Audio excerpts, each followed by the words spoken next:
अजित कुमार पट्टनायक अधिवक्ता परिषद ओडिशार सभापति। नहीं देखो 1949 मसीहा नवेम्बर 26 तारिख दिन आम संविधान आमको मिलता और से संविधान को दिवस को मन पकड़ा आम संविधान दिवस पालन करुँ सप्ताह हिसाब और से सप्ताह भितर आज दिन में आम भुवनेश्वर में संविधान दिवस पालन करूँ से संविधान सब दिग विभिन्न दिग एवं तहिरे जो भारतीय धर्म संस्कृति जहाँ जहाँ सब व्यवस्था अच्छी विषय चर्चा है और आगामी दिन में पुणी संविधान को धरी कार्यक्रम मान सब केमती भाव हो पार और सब विभिन्न वक्ता मैंने वक्तव्य रखते ज्येष्ठ जस्टिस डीपी चौधरी थे आमर अधिवक्ता परिषद उपसभापति नेत्री अच्छा और ओडिशा माने भुवनेश्वर सभापति संपादक इत्यादि समस्त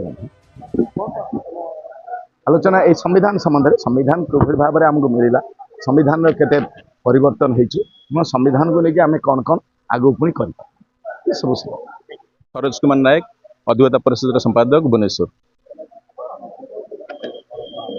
देखो आमर संविधान दिवस जो पालन होची सेटा सर्वभारत क्षेत्र में होची तेणु माननीय जस्टिस प्रधानमंत्री ये जो डाकरा होची जे आमे आमर संविधान दिवस पालन करवा सेटा होची 26 नवेम्बर ठारू सप्ताहव्यापी चलो तेणु भुवनेश्वर अधिवक्ता परिषद आज ये सभार कार्यक्रम करथिला एवं आमे कार्यक्रम रे आईन मंत्री श्री पृथ्वीराज हरिचंदन को निमंत्रण करूँ तेणु कार्य व्यस्तता हेतु से आज अनुपस्थित रहिले सांगे आज थे आमर जगन्नाथ प्रधान महोदय एवं बाबू सिंह महोदय निमंत्रण थे एकाम्र एमएल से जेहेतु जस्टिस प्रधानमंत्री कार्यक्रम रही से आज आसपारे तेणु आम अधिवक्ता जो आज जो आयोजन होता से आम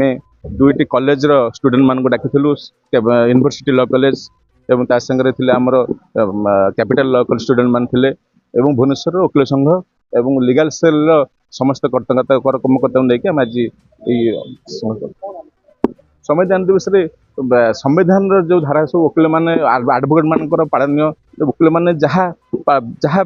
संविधान जो धारा सब अच्छी आम आईनजीवी मैंने केमती कार्यकारी करवा एवं गोटे